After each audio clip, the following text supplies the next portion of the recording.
Hello there, and welcome back to the channel. We got another session with Indy. It's been a little over a week, I think, since we first added the e-collar and was using it with her, and she's definitely come a long way. It's a bit of a rainy day outside, so it works out nicely that this next video is still going to be inside and kind of showing a little bit more of the progress of her e-collar work. Since that last video, we have added the tone for recall as well as the vibrate further down. And overall, she's starting to put all of these things together.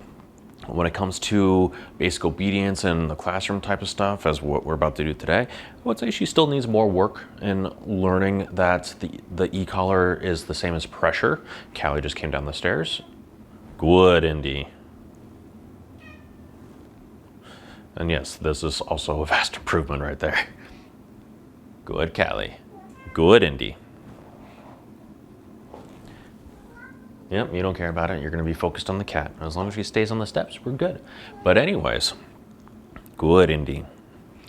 When it comes to the classroom type stuff, she kind of freezes still with the pressure of the e-collar. Tomorrow's going to be a much better day, and plan is to go out and film some long line work in an empty parking lot or a park somewhere. Good, Indy. Callie's just going to sit on the steps and judge. And she's much more responsive to the leash pressure and the stem pressure, rather, in that kind of idea to stay within the bubble and not pulling the leash in and whatnot. We've gone for a few walks around the neighborhood, and she's putting that stem pressure to leash pressure and just staying close, paying attention. All of that is coming together quite well, but again, here in the classroom, we'll see how much it's going to click today. This is the first session for today. But yes, sometimes she gets a little frozen. When things are a bit more calm, the level needs to be lower, and when we're out there, we definitely need to turn up the level. So there might be a little bit of a process to figure that out. But without further ado, Callie had just gone upstairs, and so now we're feeling a little bit of the FOMO here. Let's get moving. Indy, place. Good. Good. Yes. Place. That first rep, no pressure of any kind. Second rep, yes. I used the e-collar. Place. And we're trying to go for escape avoidance training effectively. So no stem or anything on this repetition. Good. Yes. Quick tap of the vibrate. Yes. Another tap of the vibrate. I'm gonna hold it now. Down. Yes. Give her some help. There we go. She's still thinking about Callie, which is part of it. Here. Yes. Because of this remote, I have to switch. I have to do a little code kind of thing, a combination of buttons to switch from vibrate to the tone. So that's why I'm using my voice right now.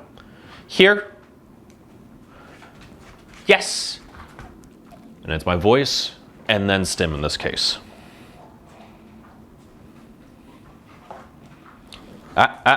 Indy. Good. Heel.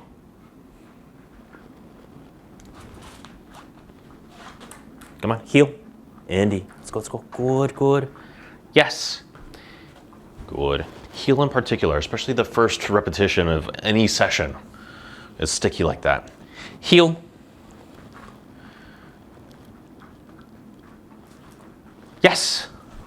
No e-collar at all in that repetition. Heel.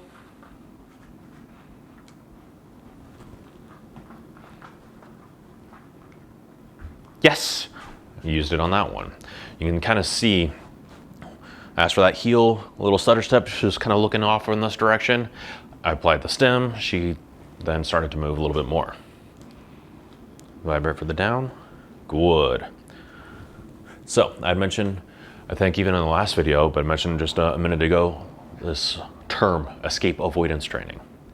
Escape is when she feels the pressure, whether it's the leash pressure or the stem pressure, she's feeling pressure and she can escape that pressure by doing the thing that I had asked for before the pressure even got turned on. And it's really important for them to learn that they can be in control of that pressure. They can turn it off. And that's where you see me helping her. I'm using the leash or my body to get her flipping into heel. I'll walk over to the place. I'll give some body language for sits and downs and whatnot. Good. Just because I don't want her to feel the pressure, especially in this learning phase, for too much time. It's getting to a point to where we're gonna let it happen a little bit. I just gotta be conscious of the 10-second timer on the continuous function here. But again, she can control the pressure by turning it off, by escaping it, hence that term. Avoidance is where I'm putting a gap from when I give the verbal command to then applying the pressure. There's this space where she can completely avoid the pressure by just listening to my voice and do it. And that's ultimately what we're after. And so I'm playing sometimes with that gap. I'm increasing the gap, I'm shortening that gap just to give her this idea she can in fact avoid it completely because I've stretched it enough and I can see that she's thinking and processing and like, let's do the thing. And then no pressure from the e-collar whatsoever. And other times I might be pretty quick from my voice to applying the pressure to see if I can build an urgency, like let's hurry up and see if I can play this game and beat the pressure even more the next time. Yes. Come on, yes, I know. You would much rather play with the tug. Place. Pressure. Leash pressure to help her because she was about to do the down. Yes. Place. No e-collar. Yes. Indy, she's not there. Sit.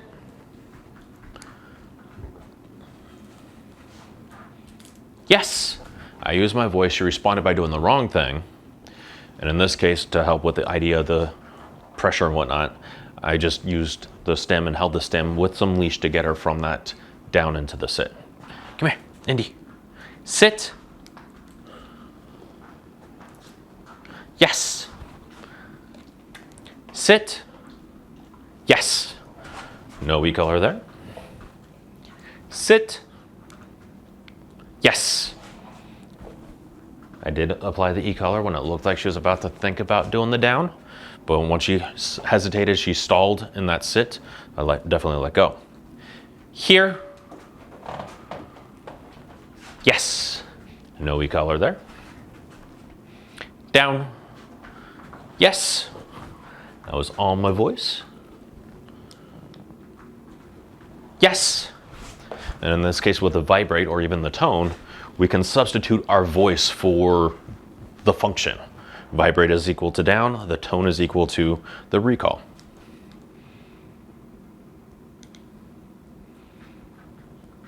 Yes. On that one, I hit the vibrate. You can see her thinking about it. She committed the sit, just a tap of the stem. She was about to do the down already on this one. Yes.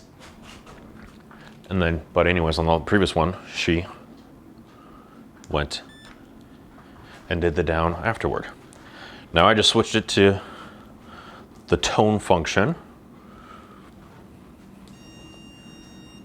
Here. Yes. You might be able to hear through the microphone, the tone goes for 2 seconds. You can definitely see, so I believe she was oriented well enough, a little bit of attention, the lip lick, because 2 seconds of tone, if I continue holding it, it'll go into the stem pressure. And so once it got to that point, that's when I threw in my voice. So she still needs some practice of this.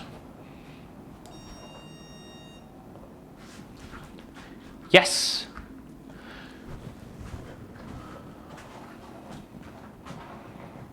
But on that one, no voice was needed. I let her kind of sit for an extra half a second that time around with the stem, and she chose to follow through. Yes. She might have gotten just a tiny, tiny little blip of the stem because as soon as I saw her getting up, I let go of the button, but timing human error, she might have gotten that tiny little blip. Here. Yes.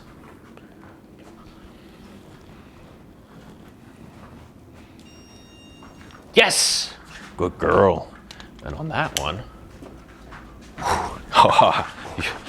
you've been acting all mopey because food is not good enough. Out. Yes. She would much rather play. Out. Good. Heel. Yes. Good girl. Oh. Out. Down. Yes. Good. Now I'm not actually doing anything. I'm putting my hand here just because of this setup here. If I were to have to press the button, I don't want the reach to be a tell. So I'm in a sense desensitizing her to it. Out. Good. Place. I'm using it now. Yes. Good. Miss, miss, and bite. Oh.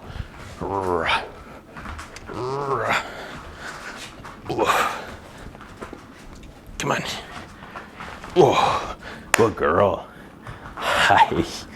Hi, hi, hi. Oh, get it. Bring it. Yeah, there you go. Out. Good.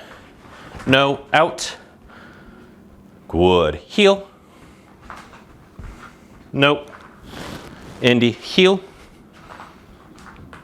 Good. After the no, quick little tap. Good. Let me catch my breath. Heel. Good.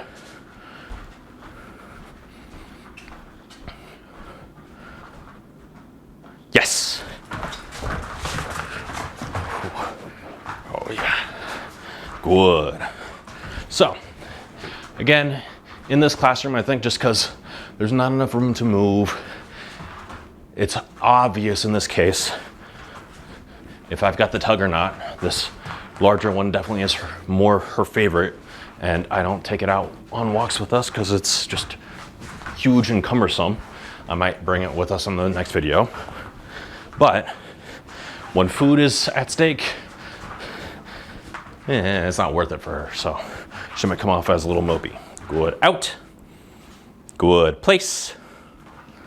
Good girl. Good, Indy. Looking for Callie. Good. Relax. Good. But I think we'll leave it there. Doing, again, quite well, especially when we have the proper motivation. It's just unfortunate that, again, she prefers the larger tug toys or the sleeve to the smaller pocket-sized tug toys, but it is what it is. Definitely not the biggest fan of food. She'll work for it a little bit, but again, things are coming together. She's learning a lot more now about the stim, definitely understanding the vibrate, and there was some concern that, and usually is the case, that vibrate is the most aversive kind of feeling when it's new to the dog, but nah, she just thought it was a weird fly, and then now she's connecting two and two that it's meant to be the down, and then the tone, she's starting to click a lot more. But again, we're gonna see a little bit more of that in the next video, and we're giving her a lot more space on either the flexi leash or the long line and the empty parking lot, and just kind of playing with it, keeping her close, letting her go, recall, and maybe some downs here and there.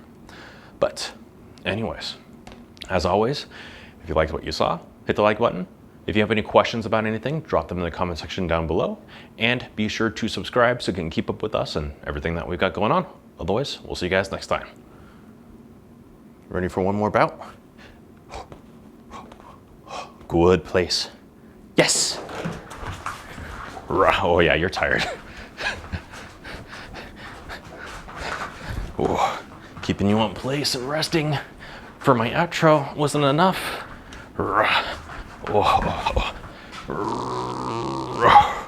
Good girl. All right, all done. All done. Let's go. Out. All done. Let's turn off.